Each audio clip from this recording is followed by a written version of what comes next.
Hello, and here we are on the balcony level. Welcome to the Washington Center yet once again. And this is the floor where we shift into the pieces that are all Salton Sea, mostly all Salton Sea. And there aren't too many birds on this level, but it's still birdland because the Salton Sea is such a habitat for the birds. And this series, pen and ink and watercolor, you won't find it on my website. We haven't put it up on a page yet. So this is your opportunity to actually see it. And the thing about this series is it originally was its own series called Lost Motels. And I got that from an article in the Smithsonian, which came out in the 90s. And I decided I wanted to go out to the Salton Sea and see if I could find some of these lost motels and make art relating to them. And I wasn't really thinking about birds in the beginning. So we'll go around as we have on the other floors, and I'll give you the titles of each piece, and I'll talk about some of them where it's appropriate. So we're going to look at this piece. This is Bombay Beach, which is a little community on the east shore of the Salton Sea.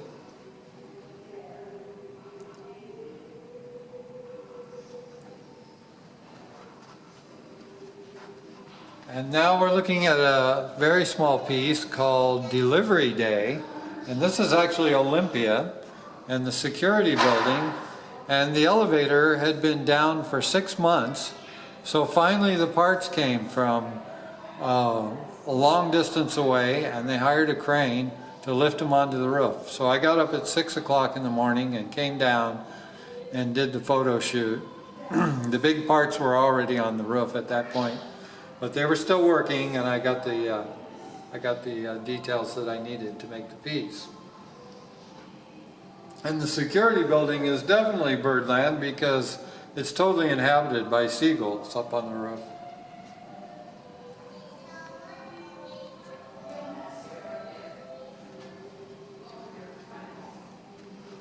And this is Study for the Roadrunner. And you can see that there is, or was, a place called the Roadrunner Lounge. I think that this was the first site that I found at the Salton Sea that interested me. And I found it so ironic that this classic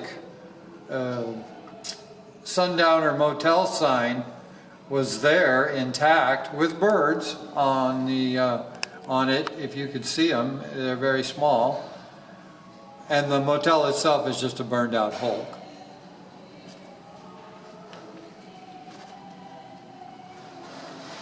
And here we have the study for the pelican, which you saw the pelican downstairs. And I like the empty swimming pool. It gets the idea across that these are in fact lost motels. But in the pelican piece I got rid of the motel sign itself, but that is authentic. There actually was a sign like that, and sans souci, without a care.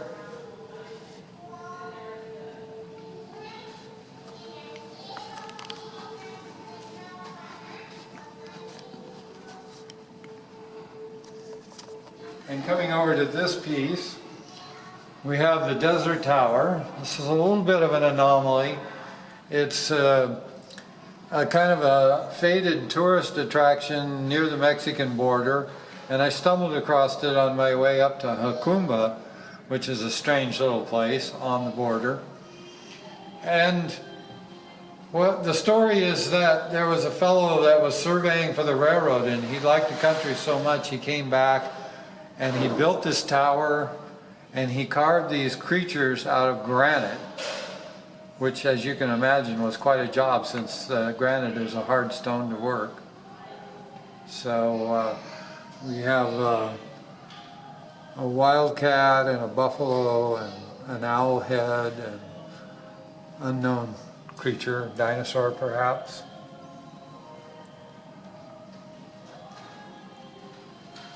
And this piece is the North Shore Yacht Club. And this is the front side of the yacht club, the correct entrance. And it's just very classic. It was, architect designed. And you can see a little bit of the sea through the broken out windows. But the back side of this was the shot that actually attracted me in Smithsonian Magazine, the empty swimming pool behind the North Shore Yacht Club. And this piece, Possum Hollow, I'm very fond of this piece. It's completely fictional, but I made it up in the process, and one thing I like about it is it references a much earlier series, The Boots and Bottles, and I love that when the series reference each other. And the other thing you might notice is the bottle is pupfish pale ale. And the pupfish, of course, is a little endangered fish that only lives in these desert ponds.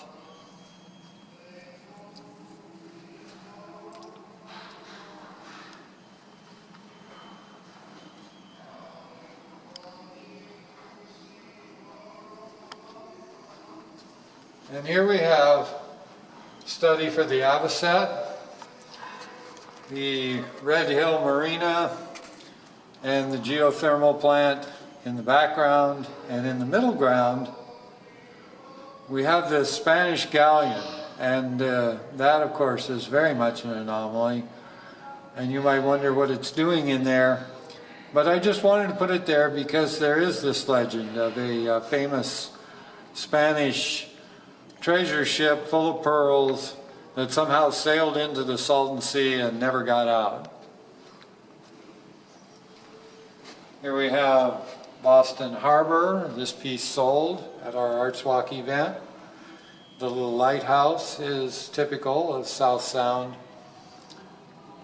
And this was a Birdland piece because on the day I did the photo shoot, sitting in my kayak, there was a heron perched on the float.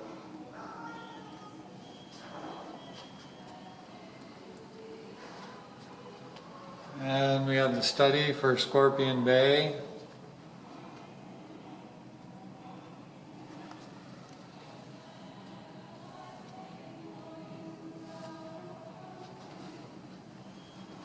And we have the oyster boats on Nisqually Reach. Also a piece that I did the photo shoot from my kayak, Mount Rainier in the background.